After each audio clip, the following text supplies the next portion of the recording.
À la une ce soir, une peur panique complètement irraisonnée, un égoïsme qui n'est même pas tangible. C'est avec ces mots que Christiane Taubira a fustigé le refus d'accueillir 24 000 immigrants en France, une déclaration qui a secoué la twittosphère. Ce 1er mai a marqué la fête du travail, l'occasion pour les syndicalistes de la CDTG et de la CFDT de se réunir et de débattre sur la formation professionnelle au profit des salariés, des échanges à découvrir dans notre édition. Le jazz s'est exprimé en toute liberté hier au Zéphyr. La légende sénégalaise Alioune Wade et le groupe Creole Jazz Project se sont partagés la scène à l'occasion de la Journée internationale de cette musique, une rencontre qui rythmera la fin de votre journal. Mesdames et messieurs, bonsoir, bienvenue sur ATV Guyane. Des mots qui font couler beaucoup d'encre en critiquant la politique migratoire du gouvernement Macron dans une interview accordée au site Brut le 29 avril dernier. Christiane Taubira s'est attiré les foudres des tweetos, mais pourquoi tant de haine? Les explications de Caroline Alcite et de Kael Oassim. Elle apparaît à l'écran la mine sévère, fâchée comme elle sait l'être quand la cause est importante à ses yeux. Et notre part, c'est pas de venir répéter inlassablement, nous ne pouvons pas accueillir toute la misère du monde. 24 000 personnes en détresse, femmes, enfants et hommes, ça n'est pas toute la misère du monde. Donc nous devons être en mesure de penser le monde, de penser qui nous sommes et d'être en capacité. L'ancienne garde des Sceaux a été interrogée par Brut. Au cours de cet entretien filmé, elle condamne le discours de ceux qui refusent l'arrivée des migrants au prétexte que la France ne peut plus accueillir toute la misère du monde. Bien entendu, les réactions ont été très virulentes suite aux propos de la Guyanaise sur Twitter. Je cite Léonore Cordier. Sortez de votre ghetto de riches et allez vivre dans des quartiers dits défavorisés, votre parole est franchement intolérable. Ou encore, Abeille 50, Taubira voudrait nous donner des leçons, elle qui, il n'y a pas si longtemps, critiquait les blancs. Et pour finir, ID 64, laissez-la brailler, cette femme n'a aucun crédit aux yeux des Français. Pourtant, dans le dernier baromètre Harris Interactif, Christiane Taubira arrive en 3e position des personnalités préférées des Français, derrière Alain Juppé et son ancien collègue du gouvernement Bernard Cazeneuve. Pour preuve, plusieurs internautes sont venus au secours de Christiane Taubira, qui a l'habitude d'un déferlement de haine. Le 1er mai est la journée officielle des travailleurs qui traditionnellement ne travaillent pas. Mais cette date est aussi l'occasion pour les militants de toute la France de se réunir et de débattre des problématiques inhérentes à leur lutte. En Guyane, la CDTG et la CFDT ont organisé ce matin des débats sous l'œil intéressé de Jonathan Lariot. Ce n'est pas une tradition, c'est une obligation. C'est en mémoire de ceux qui ont lutté pour que les salariés puissent bénéficier d'un jour non travaillé. C'est important de maintenir, d'autant plus que, je ne l'ai pas dit, on vient de perdre un éminent camarade au moment du bureau, camarade Gabriel Joseph, donc on salue la mémoire. Et c'est parce qu'on a œuvré longtemps au niveau des salariés qu'il nous faut maintenir le principe. Parce qu'on sait bien qu'on est sur une phase où les acquis sont rognés sur chaque gouvernement et d'autant plus sur celui-là. Donc on tient à garder le principe et à maintenir une continuité syndicale entre nous pour qu'on puisse affronter les éléments qui vont venir rapidement mais sûrement chez nous. C'est une journée à titre informatif aussi pour informer justement. C'est pour de l'information mais c'est pour une cohésion. On doit rester groupés et le 1er mai sert assez à se ressourcer, à se revoir, à parler, à discuter de notre avenir commun. Le muguet est aussi à la fête aujourd'hui, mais cette douce fleur dont la célébration tire ses origines dans la Rome antique, avant d'être instituée par le maréchal Pétain sous le régime de Vichy, puis de devenir l'emblème du couturier Christian Dior, a aussi son importance ici. Alors, quelle est la symbolique du brin de muguet chez nous? Gaël Oassim vous a posé la question. Alors le muguet en fait c'est une fleur qui porte bonheur, donc ça existe depuis des années, donc ça permet en fait de porter bonheur aux personnes. Donc le muguet en fait celui qui rend le plus bonheur, c'est un muguet qui a 13 clochettes. Bon, pour moi c'est le plaisir d'offrir et puis bien sûr le porte-bonheur. Alors l'important c'est qu'il paraît, je dis bien il paraît que ça porte bonheur. Donc si ça porte bonheur, pourquoi pas. Vous ne croyez pas vous? À moitié. Oh, l'important c'est la fête du travail et puis c'est la petite fleur pour la maman et puis la petite femme. Toujours, c'est toujours une tradition et j'ai toujours fait ça avec ma femme, toujours. L'amour un peu avec le muguet. Vous savez, tout le monde demande le bonheur. Je pense que le vrai bonheur vient de notre Seigneur. Et quand on vend les muguets, c'est vraiment significatif pour tout le monde. Tout le monde a besoin de grâce, tout le monde a besoin de bonheur. Donc on vient s'en procurer. On va dire que c'est perpétrer d'une part la tradition et puis l'amour qu'on a envers sa conjointe. Hein. Ça me paraît tout à fait logique. Et puis en plus, je pense que c'est bien de continuer les relations. Et lorsque le brin de muguet en plus sera à la maison, j'en profiterai. Le bonheur sera pour nous deux. Envolons-nous à présent vers la Guadeloupe où, loin des défilés, certains îliens ont préféré profiter de cette journée chômée en compagnie de leur famille au bord de la plage, un moment immortalisé par nos confrères sur place. Si pour de nombreuses personnes, 1er mai rime avec défilé, pour d'autres, il est synonyme de journée au bord de l'eau. C'est pas trop mon truc, quoi, d'aller défiler, mais je profite avec mes enfants. On est entouré de la mer, donc il faut profiter. En plus, c'est gratuit. C'est gratuit, hein. On est en Guadeloupe et d'habitude, on dit les Guadeloupéens n'aiment pas trop la mer, donc j'ai un petit de 5 ans, je l'amène à la mer le plus souvent que possible. Je suis venue tout premièrement parce qu'il fait chaud et deuxièmement comme j'ai pas encore de voiture, donc je suis au moule, donc je suis venue à pied pour faire profiter les enfants au lieu de rester à la maison. Pour ces habitués, la tradition c'est un bain de mer par jour. Alors, pas question d'y déroger. Je ne travaille pas. Déjà, je viens pour profiter de la mer parce qu'à part la mer, il y a rien d'autre. Hein. Bon. Et puis, normalement, je viens tous les jours. Hein. En général, je viens tous les matins à la mer parce que la mer, ça me fait beaucoup de bien. Parce que j'en ai vraiment besoin. Le défilé, c'est bien, parce qu'on défend quand même notre pays et tout. Mais la mer, c'est quand même moi. C'est d'abord, je fais passer moi avant bon. C'est des travailleurs qui se sont battus pour avoir ce premier jour donc, de mai. Donc je pense qu'il faut continuer. Hein. Faut pas arrêter. Mais là, aujourd'hui, vraiment, je n'avais pas le temps d'aujourd'hui. C'était soit la plage, soit ça. Et je n'avais pas d'autre occasion parce que je repars dimanche. Qu'ils soient en famille ou entre amis, la plage reste l'activité incontournable pour certains quand ils ne travaillent pas, préférant la journée détente aux manifestations du 1er mai. Dans le registre économique, Pierre Tréfaux a profité de ce 1er mai pour visiter l'une des 3 pépinières agroforestières de Guyane. Située à Macouria, cette structure a pour ambition de s'implanter dans la forêt sans pour autant perturber son écosystème et tout cela tout en profitant des avantages offerts par ce cadre particulier. Instant découverte. Je m'appelle Fanny Miss, donc on est sur la pépinière l'agroforestière, sur la zone de Préfontaine à Macouria. On est sur une exploitation agricole qui a vraiment 3 grands ateliers. Le premier étant l'atelier d'être une pépinière, hein, donc c'est vraiment l'activité principale. Et après on a 2 autres ateliers. Un, ce sera de mettre de la volaille chair et pondeuse dans un parcours agroforestier et ce que vous voyez derrière c'est vraiment de mettre en place des cultures agroforestières, donc là cacao, coupoissou dans un contexte sous forêt. On conserve, nous, une partie de la forêt, donc on est sur un terrain en fait, qui a déjà été défriché, donc on est sur une forêt de repousse, comme vous voyez derrière, les arbres ne sont pas très très hauts, ce qui est avantageux dans notre cas, puisque du coup on va pouvoir vraiment conduire cette forêt de manière à avoir le maximum de bois pour que ça nourrisse le sol. La zone de Macouria est essentiellement sur des zones de savane, hein, ce qu'on appelle des pozzoles, et donc c'est des sols relativement pauvres, et donc nous, le fait de garder de la forêt permet de garder aussi une certaine humidité, une certaine ambiance.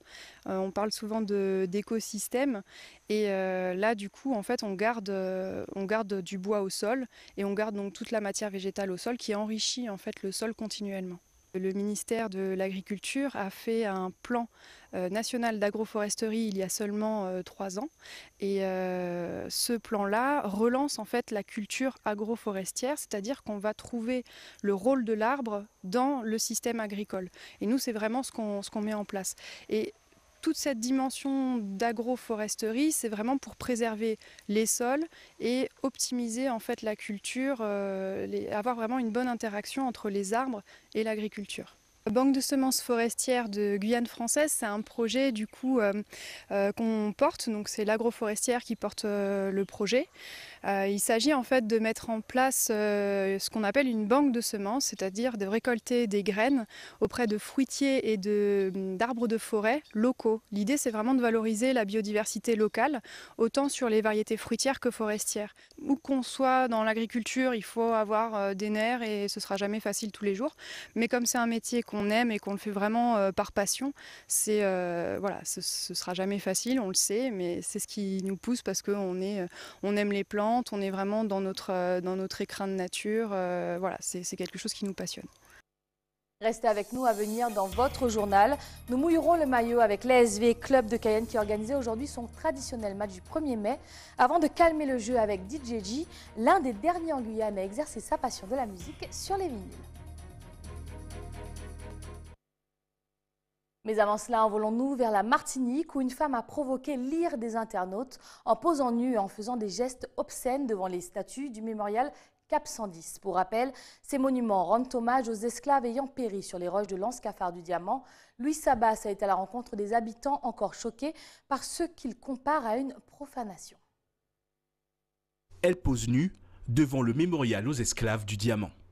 Des photos d'une inconnue qui circulent et qui enflamment les médias sociaux martiniquais depuis quelque temps. Des images qui surprennent et interpellent Florence et Noël, ces touristes venus découvrir le monument de l'Anse-Cafard, hommage aux esclaves qui ont péri non loin de là suite à un naufrage. C'est scandaleux, ça ne devrait pas être, même quand on n'est pas d'ici, ça ne devrait pas exister ça. Dans le bourg, ils sont nombreux à avoir reçu ou entendu parler de ces clichés. Ici, on s'interroge sur les motivations de l'inconnu. Elle a fait son choix, mais je pense qu'elle n'a pas compris exactement qu'est-ce que c'est que le Cap 110. Avant de faire ça, elle aurait dû chercher à connaître l'histoire. Ça peut paraître extrêmement choquant dans le sens où c'est un site assez symbolique pour la mémoire antillaise, pour la mémoire même du Diamantinois.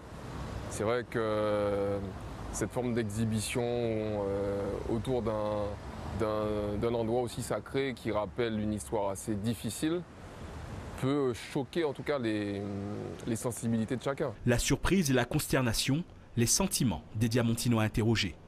Pourtant, ces photos datent de près de 5 ans. Régulièrement mises en avant sur les réseaux sociaux, elles créent à chaque fois un buzz. Ce qui n'empêche pas, pour certains, de prendre la chose avec un peu de recul et d'humour. Ça va faire connaître le monument à beaucoup de Martiniquais. Vous savez, les gens qui habitent Sainte-Marie, Marigot, tout ça, ils entendent parler, mais ils ne savent pas. Mais là, ils vont l'avoir devant eux. Et puis, c'est pas mauvais pour le mémorial. Hein. Mon ami Valère doit être content parce que toute la Martinique saura qu'il y a un mémorial au diamant à l'Anse-Cafard. La municipalité du Diamant ne semble pas partager cet humour. Dans cette affaire, elle va porter plainte afin que la solennité des lieux soit dorénavant respectée. Une page de sport avec ce rendez-vous fixé depuis 30 ans par les membres de l'ASV Club de Cayenne qui se retrouvent chaque année pour leur traditionnel match de football du 1er mai. Au menu, du sport, de l'ambiance, des souvenirs, mais pas que. Jonathan Larieux a assisté pour voir ce rendez-vous déjà entré dans l'histoire.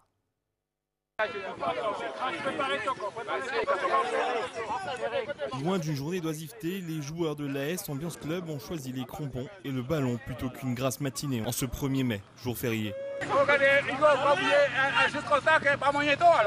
Et sur le terrain, c'est un champ de bataille. Parmi les joueurs, certains ont évolué à une époque à haut niveau, comme Thierry Denive. C'est toujours une fierté de jouer contre les anciens ou avec les anciens.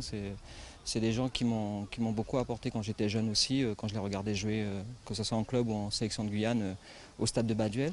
Donc ça reste toujours pour moi un plaisir et on essaie de s'appliquer encore. On a quelques restes de nos anciennes années professionnelles qui sont toujours là. Donc on essaie de les mettre au service de l'équipe. Deux équipes bien représentées constituées de joueurs légendaires du football guyanais tels que Hugues Edwige. À 78 ans, cet ancien joueur a encore quelques restes qui mettent en mal les attaquants adverses. Ça ne fait pas d'aujourd'hui qu'on a formé ce groupe.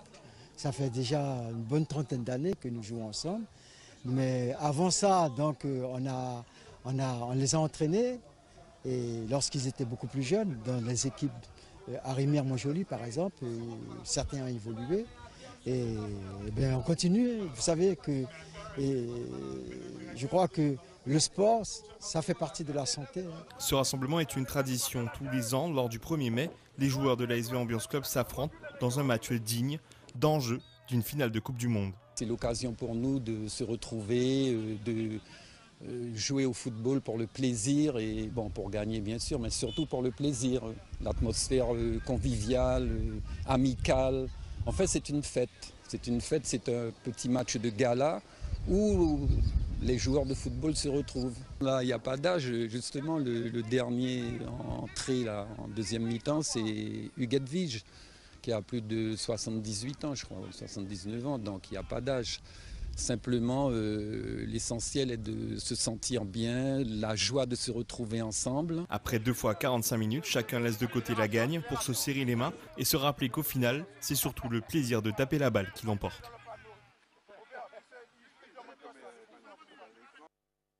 Ouvrons ensemble un chapitre musical. Pour bon nombre d'entre nous, les vinyles appartiennent au passé et aujourd'hui, la musique se lit sur des supports tels que les clés USB ou encore les CD. Pourtant, le DJ Doc J continue à s'exercer sur ses précieux disques qu'il mixe tous les vendredis soirs au musée du n'importe quoi. Ayodele Légère Macélé s'est porté par sa mélodie.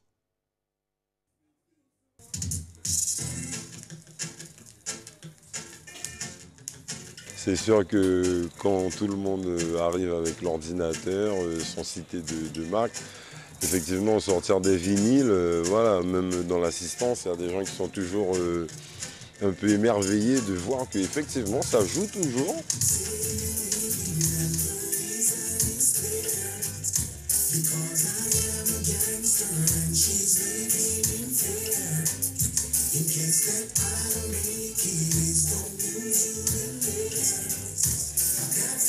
Concrètement, tout le monde a dû connaître parce qu'avant le CD, avant le MP3, on était quand même sur vinyle, hein, le zouk, la salsa, le dombolo, l'africain, bref. Donc non, d'ailleurs de nos jours, tous les artistes, je dirais contemporains, rap, etc., éclectiques, pressent toujours des vinyles. Donc voilà, on peut acheter toutes sortes de style musical. Nous, on est principalement basé sur le reggae et le dancehall. On reste un peu artisanal, c'est vrai, hein, parce que bon, on ne peut pas retoucher le morceau pendant qu'il joue. Il joue de façon originale et là, on est obligé de connaître vraiment chaque morceau qu'on va jouer parce que ben, on voit rien hein, sur le sillon du disque. Tout est noir, donc il faut avoir une bonne oreille musicale, je dirais. J'invite tout un chacun qui veut, je dirais, revivre un peu ce qu'il a connu il y a 20, 30 ans et peut-être un peu plus. Donc c'est au musée du n'importe quoi. Voilà, tous les vendredis à partir de 18h jusqu'à 20h, 21h. Voilà, c'est tout nouveau, mais on vous attend et l'ambiance est chaleureuse.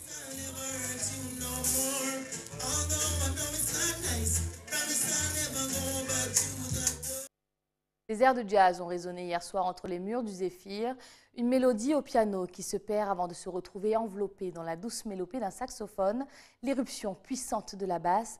Tous ces instruments étaient au service d'Alou Mouad, venu célébrer la journée internationale du jazz en Guyane en compagnie du groupe Creole Jazz Project. Laissons-nous bercer par les notes de Pierre Tréfou. Le temps d'une soirée, la salle du Zéphyr a accueilli pour la première fois la journée internationale du jazz. Au programme, un enfant du pays en première partie. Hervé Bisseret, fondateur avec Jean-José Réchild du HB King Creole Jazz Project.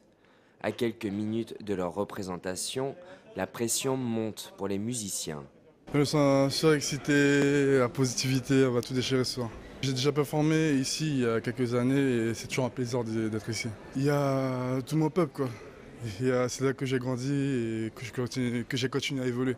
Le HB King Creole Project souhaite apporter une nouvelle dimension à la musique jazz en mélangeant le jazz créole aux sonorités actuelles. On a fait une approche de jazz moderne avec notre musique traditionnelle, la biguine et la mazurka. Ça marque un point spécial dans ma carrière, de performer dans une journée qui a été mise en place par l'UNESCO. Devant leurs anciens professeurs du conservatoire, les 3 musiciens guyanais appartenant aux bandes saluent le public avant de laisser la place à Alun Waldé. Musicien sénégalais, il vient présenter et jouer son dernier album, African Fast Food, qui prône la diversité des genres dans le jazz. C'est l'ère de la mondialisation. Même le jazz aussi est à la mondialisation. On est ouvert, que ce soit les jazzmen qui marchent le plus aujourd'hui sont ceux qui sont ouverts au monde. C'est-à-dire ils ne se limitent pas juste au shabada du jazz. Ils s'ouvrent à la musique africaine, aux Caraïbes. Vu que c'est une histoire qu'on se partage tous depuis des siècles. Et voilà, je pense que maintenant il est temps de plus le vulgariser le jazz et de le jouer un peu partout et un peu plus, surtout pour la nouvelle génération qui arrive. La première édition en Guyane de la Journée internationale du jazz s'achève devant un peu plus de 700 personnes. Des ateliers seront organisés tout au long de l'année pour sensibiliser la population guyanaise sur la musique jazz. C'est la fin de votre journal, mais avant de le refermer, rappel des principaux titres de ce 1er mai. Une peur panique complètement irraisonnée, un égoïsme qui n'est même pas tangible. C'est avec ces mots que Christiane Taubira a fustigé le refus d'accueillir 24 000 immigrés en France. Une déclaration qui a secoué la twittosphère, nous en avons parlé. Ce 1er mai a marqué la fête du travail, l'occasion pour les syndicalistes de la CDTG et de la CFDT de se réunir et de débattre sur la formation professionnelle au profit des salariés, des échanges couverts dans notre édition. Le jazz s'est exprimé en toute liberté hier aux Zéphyrs. La légende sénégalaise Alioune Wade et le groupe Creole Jazz Project se sont partagés la scène à l'occasion de la Journée internationale de cette musique. Une rencontre qui a rythmé la fin de votre journal. C'était le journal de la rédaction. Merci de nous avoir choisis. Tout de suite, l'édition nationale de BFM TV. Je suis ravie de vous avoir retrouvé. Excellent 1er mai à tous.